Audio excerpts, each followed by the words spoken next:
Kash ତୁମେ ଅଚାନକ ଥରେ ଆସନ୍ତ ଆଉ କହିଯାଆନ୍ତ ତୁମ ଦହନତାର କୂଳହୀନ ନଈର ବ୍ୟଥା।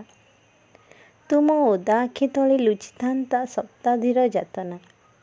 ମୁଁ ଲେଖିଥିବା କବିତା ଆଉ ଗାଇଥିବା ଗୀତକୁ ପୁଣି ଥରେ ଦୋହରାଇ ଲୋଟିଯାଆନ୍ତ ଅନେକ ଦିନରୁ ଲୁଚିଥିବା ଯନ୍ତ୍ରଣାର ମୋ ଛାତି ତଳେ। ମୁଁ ଜାଣେ ତୁମେ କେବେ ଆସିବନି, ତୁମକୁ କେବେ ଶୁଭିବନି ମୋ ଶତାବ୍ଦୀର ଚିତ୍କାର। ତୁମକୁ ବି ଦେଖାଯିବନି ମଳିନ ପଡ଼ିଥିବା ଆଖି ତଳ ହସ୍ତାକ୍ଷର।